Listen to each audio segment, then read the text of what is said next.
बिस्मिल्लाहिर्रहमानिर्रहीम। Welcome to medical medics. Today the topic of our discussion is parasympathomimetic drugs, या जिनको हम बोलते हैं कोलिनर्जिक ड्रग्स। पैरासिम्पैथोमाइमेटिक का क्या मतलब है कि ये पैरासिम्पैथेटिक नर्वस सिस्टम से रिजेंबल करने वाले ड्रग्स होती हैं, या फिर ये ऐसे ड्रग्स होती हैं जो कि पैरासिम्पैथेटिक नर्वस सिस्टम की एक्टिविटी को इन्हेंस करती हैं। तो स्टार्ट करते हैं। सबसे पहले हमें पता होना चाहिए कि कोलिनर्जिक न्यूरॉन्स कौन कौन से होते हैं। कोलिनर्जिक न्यूरॉन्स हम ऐसे न्यूरॉन्स को बोलते हैं जो कि एसिटाइल कोलिन को रिलीज़ करते हैं। एसिटाइल कोलिन को रिलीज़ करने वाले न्यूरॉन्स को हम कोलिनर्जिक न्यूरॉन्स बोलते हैं। हमें पता है कि जो पैरासिम्पैथेटिक नर्वस सिस्टम होता है उसके अंदर प्री गैंग्लियोनिक फाइबर भी एसिटाइल कोलिन को रिलीज़ कर रहे होते हैं, और जो पोस्ट गैंग्लियोनिक फाइबर्स होते हैं वो भी एसिटाइल कोलिन को रिलीज़ कर रहे होते हैं। फॉर एग्जाम्पल, ये हमारे पास ब्रेन है। ब्रेन के अंदर से ये वाला जो फाइबर निकल रहा है ये हमारे पास है प्री गैंग्लियोनिक फाइबर, और इसके आगे ये वाला जो फाइबर जा रहा है ये है हमारे पास पोस्ट गैंग्लियोनिक फाइबर। अब इस पोस्ट गैंग्लियोनिक फाइबर के आगे हमारे पास प्रेजेंट होता है कोई भी organ, for example heart present है। अब इस प्री गैंग्लियोनिक फाइबर और पोस्ट गैंग्लियोनिक फाइबर के ऊपर जो न्यूरोट्रांसमीटर रिलीज होता है वो होता है एसिटाइल कोलिन। तो एसिटाइल कोलिन जहाँ पर रिलीज होता है ऐसे न्यूरॉन्स को हम बोलते हैं कोलिनर्जिक न्यूरॉन्स। तमाम न्यूरॉन्स जो कि सेंट्रल नर्वस सिस्टम से निकल रहे होते हैं वो होते हैं कोलिनर्जिक, यानी जो ब्रेन स्टेम और स्पाइनल कॉर्ड से निकलने वाले तमाम न्यूरॉन्स कोलिनर्जिक होते हैं, यानी वो एसिटाइल कोलिन को रिलीज़ कर रहे होते हैं। तो कोलिनर्जिक फाइबर हमारे पास कौन कौन से हुए?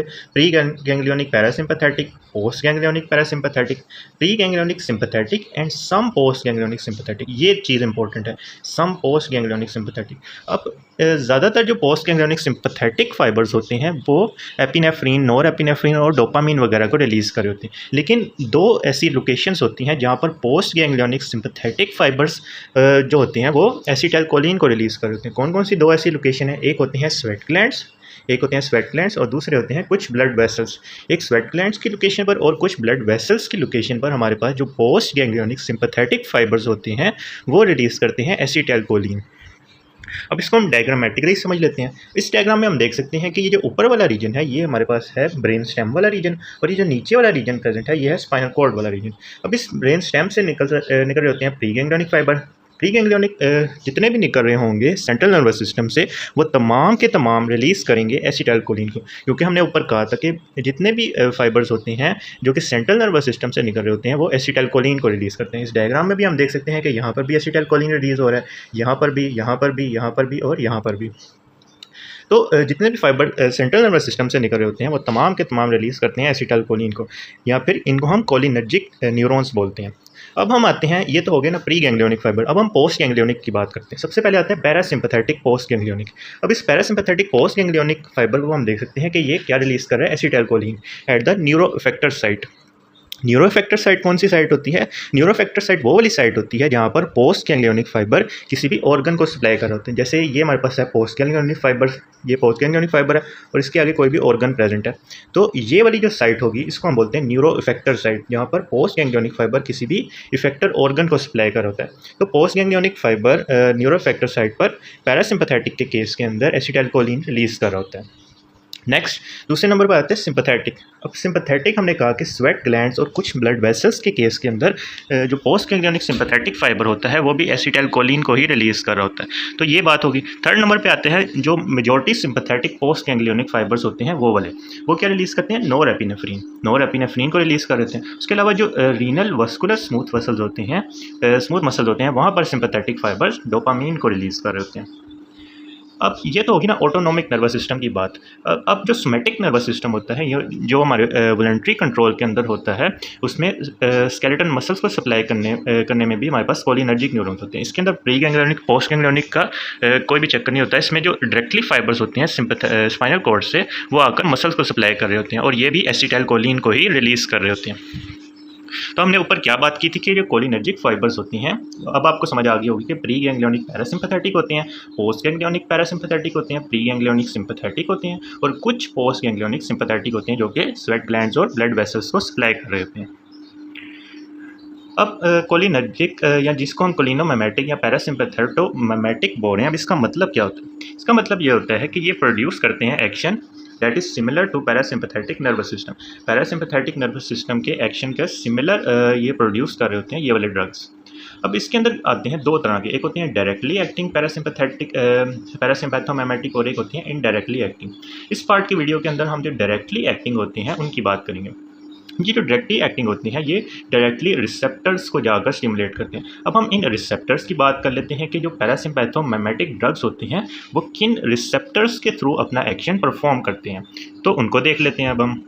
अब ये जो कोलिनर्जिक रिसेप्टर्स होते हैं ये बेसिकली दो तरह के होते हैं, एक होते हैं निकोटिनिक कोलिनर्जिक रिसेप्टर और एक होते हैं मस्करिनिक कोलिनर्जिक रिसेप्टर। निकोटिनिक हम कोलिनर्जिक रिसेप्टर हम इसीलिए बोल रहे हैं क्योंकि जो निकोटीन होती है वो इन रिसेप्टर्स के ऊपर एक्ट कर रही होती है, और मस्करिनिक रिसेप्टर्स हम इसीलिए इनको बोल रहे हैं क्योंकि मस्करीन जो कि मशरूम्स के अंदर पाया जाता है वो इन मस्करिनिक कोलिनर्जिक रिसेप्टर्स के ऊपर एक्ट करता है। तो निकोटिनिक कोलिनर्जिक रिसेप्टर्स की जब हम बात करते हैं तो वो भी आगे दो तरह के होते हैं, एक होते हैं NM यानी वो वाले निकोटिनिक रिसेप्टर जो कि न्यूरोमस्कुलर जंक्शन के ऊपर प्रेजेंट है, और NN का क्या मतलब है कि ये वो वाले निकोटिनिक रिसेप्टर्स हैं जो कि गैंग्लिया के अंदर प्रेजेंट हैं।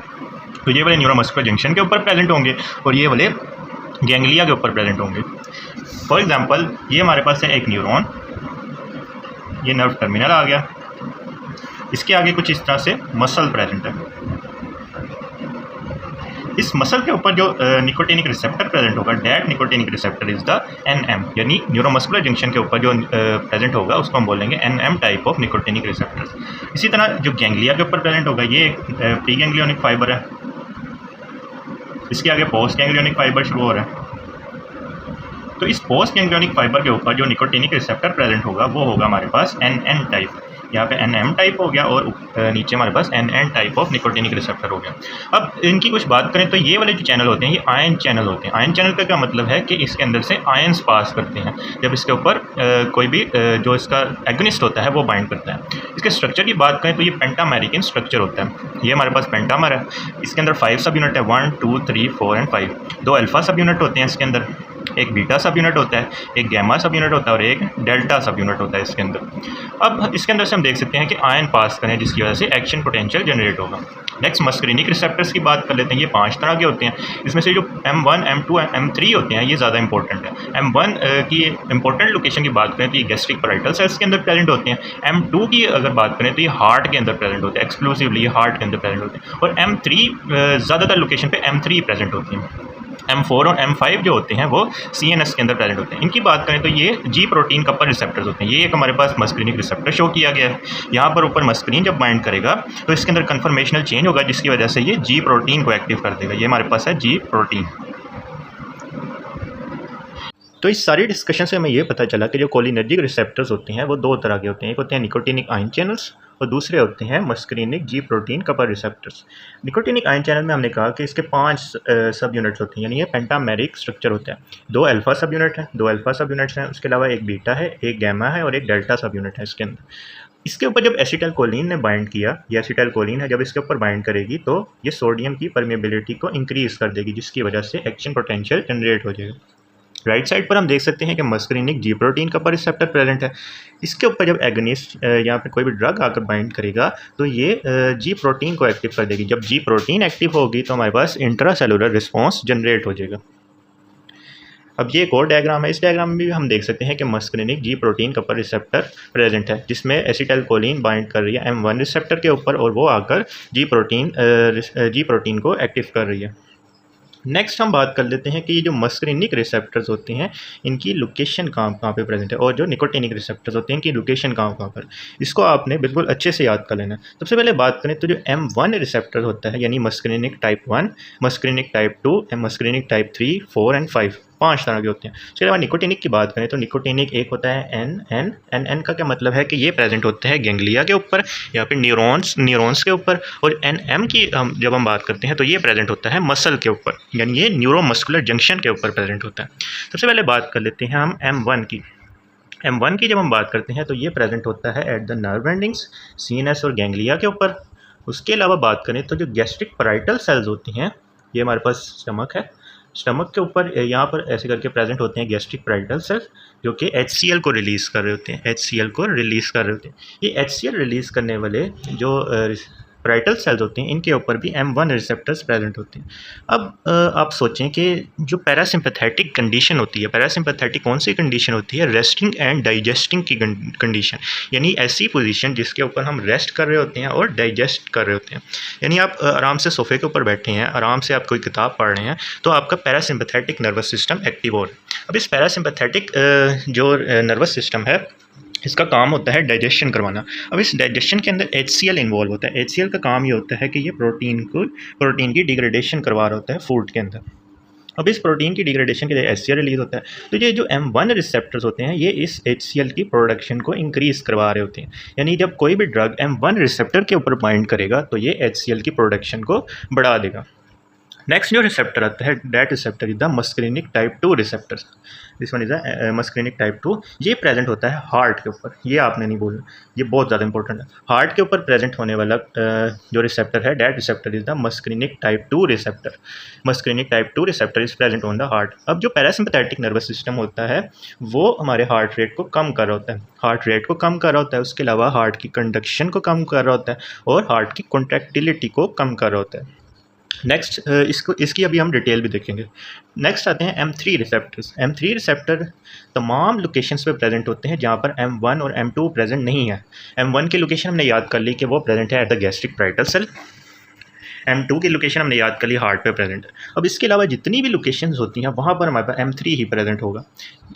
तो M3 कहाँ कहाँ पे प्रेजेंट होते हैं? Effector sales. इफेक्टर सेल हमने पहले भी कहा कि जो पोस्ट गैंग्लियोनिक फाइबर जहाँ पर किसी भी ऑर्गन को सप्लाई कर रहा होता है उसको हम बोलते हैं न्यूरो इफेक्टर सेल। तो किसी भी इफेक्टर सेल के ऊपर ये M3 रिसेप्टर प्रेजेंट होते हैं। अब इस इफेक्टर सेल में कौन कौन से आ जाते हैं? स्मूथ मसल्स आ जाते हैं। स्मूथ मसल कौन कौन से? GIT के स्मूथ मसल्स आ जाएंगे, उसके अलावा यूरिनरी सिस्टम के स्मूथ मसल्स आ जाएंगे, उसके अलावा जो और लोकेशन पे भी स्मूथ मसल्स प्रेजेंट होते हैं वहाँ पर ये M3 रिसेप्टर्स प्रेजेंट होते हैं। उसके अलावा ग्लैंड्स का काम क्या होता है कि ये भी डाइजेशन वगैरह में इन्वॉल्व होती हैं। तो M3 रिसेप्टर ग्लैंड्स के ऊपर भी प्रेजेंट होते हैं। उसके अलावा एंडोथीलियम जो कि ब्लड वेसल्स के एंडोथीलियम होती हैं वहाँ पर भी M3 रिसेप्टर्स ही प्रेजेंट होती हैं। नेक्स्ट निकोटिनिक, हमने पहले ही बात कर ली कि निकोटिनिक N जो होते हैं वो गैंग्लिया के ऊपर प्रेजेंट होते हैं और NM जो होते हैं वो न्यूरोमस्कुलर जंक्शन के ऊपर प्रेजेंट होते हैं। तो ये लोकेशंस की बात होगी। हमने M4 और M5 को क्यों नहीं डिस्कस किया? क्योंकि जो M4 और M5 होते हैं वो CNS के अंदर ही मेनली प्रेजेंट होते हैं और वो इतनी इंपॉर्टेंस के हामिल नहीं होते। अब आपको मैं काफ़ी इंपॉर्टेंट पॉइंट बताने लगा हूँ, वो आपने ज़रूर याद रखना है कि जो M1, M3 और जो M5 रिसेप्टर्स होते हैं, मस्करिनिक रिसेप्टर्स होते हैं, वो एक्साइटेटरी होते हैं, जबकि जो M2 और जो M4 मस्करिनिक रिसेप्टर्स होते हैं वो इनहिबिटरी होते हैं। अब इन पॉइंट्स का क्या मतलब है कि जो M1, M3 और M5 रिसेप्टर्स जब स्टिमुलेट होंगे, एसिटाइलकोलिन जब उन पे बाइंड करेगा तो वो एक्साइटेटरी रिस्पॉन्स शो करेंगे। एक्साइटेटरी का क्या मतलब है कि जैसे अगर वो किसी स्मूथ मसल्स के ऊपर प्रेजेंट है तो वो स्मूथ मसल की कॉन्ट्रैक्शन करवा देंगे, और अगर वो कहीं ग्लैंड्स के ऊपर प्रेजेंट है तो वो ग्लैंड्स की सिक्रीशन को इंक्रीज़ कर देंगे। इसके अलावा हमने कहा कि जो M2 और M4 होते हैं वो इनहिबिटरी होते हैं। इनहिबिटरी का क्या मतलब है कि जैसे हमने कहा कि जो M2 रिसेप्टर्स हैं वो प्रेजेंट हैं हार्ट के ऊपर प्रेजेंट है, तो ये हार्ट की कंडक्शन को डिक्रीज़ कर देंगे, हार्ट की कॉन्ट्रैक्टिलिटी को डिक्रीज़ कर देंगे। तो इस बात का ये मतलब है। नेक्स्ट NM और NN ये प्रेजेंट है गैंग्लिया और न्यूरोमस्कुलर जंक्शन के ऊपर, इनको हम अलग से डिस्कस करेंगे। अब कौन से ऐसे मैकेनिज्म है जिनके थ्रू ये वर्क करते हैं? जो M1 रिसेप्टर्स हैं वो वर्क करते हैं थ्रू GQ प्रोटीन, उसके अलावा M3 भी GQ प्रोटीन के थ्रू वर्क कर रहे हैं और M5 भी GQ प्रोटीन के थ्रू वर्क कर रहे हैं। अब GQ protein post receptor mechanism क्या होता है, यानी जो इंट्रासेलुलर रिस्पॉन्स होता है वो क्या होता है? ये वर्क कर रहे होते हैं through IP3 and DAG cascade. IP3 और DAG कैस्केड के थ्रू ये वर्क कर रहे होते हैं M1, M3 एंड M5। उसके अलावा बात करें तो हमने कहा कि जो M2 और M4 मस्करिनिक रिसेप्टर्स होते हैं वो इनहिबिटरी होते हैं। इनहिबिटरी का क्या मतलब है कि ये G इनहिबिटरी प्रोटीन के थ्रू वर्क करेंगे। अब G इनहिबिटरी हमें पता है कि ये साइक्लिक AMP के लेवल को डिक्रीज़ करती है। कैसे डिक्रीज़ करती है? कि ये इनहिबिट कर देती है एडिनाइलेट साइक्लेज को। जब एडिनाइलेट साइक्लेज इनहिबिट होता है तो ATP से साइक्लिक AMP की फॉर्मेशन नहीं होती। जब ATP से साइक्लिक AMP की फॉर्मेशन नहीं होगी तो हमारे पास इनहिबिटरी रिस्पॉन्स जनरेट हो जाएगा। तो ये हो गई हमारे पास मस्करिनिक रिसेप्टर्स की बात। इसके अलावा बात करें तो जो निकोटिनिक रिसेप्टर्स होते हैं NM और NN, ये G प्रोटीन तो नहीं यूज़ करते, ये क्या यूज़ करते हैं? आयन चैनल्स होते हैं। आयन चैनल क्या काम करते हैं कि ये सोडियम और पोटाशियम के करंट्स को यूज़ करते हुए एक्शन पोटेंशियल को जनरेट कर रहे होते हैं। तो ये इन रिसेप्टर्स के मैकेनिज्म ऑफ एक्शन है। आप मेनली इसको ऐसे याद रख सकते हैं कि जो मस्करिनिक टाइप 1, टाइप 3 और टाइप 5, टाइप 1, टाइप 3 और टाइप 5, ये 3 क्या हैं? एक्साइटेटरी हैं और ये यूज़ कर रहे हैं GQ प्रोटीन को। GQ प्रोटीन क्या करती है? IP3 और DAG के कैस्केड को एक्टिव करती है जो कि एक्साइटेटरी रिस्पॉन्स को जनरेट करती है। दूसरा पॉइंट आप ये याद रख लें कि जो M2 और M4 होते हैं वो G इनहिबिटरी के थ्रू वर्क कर रहे हैं और ये साइक्लिक AMP के लेवल को कम कर रहे हैं। इसके अलावा NM और NN का आपको ये पता होना चाहिए कि ये सोडियम पोटेशियम करंट के थ्रू एक्शन पोटेंशियल को जनरेट कर रहे होते हैं। तो ये इनके मैकेनिज्म ऑफ एक्शंस हैं।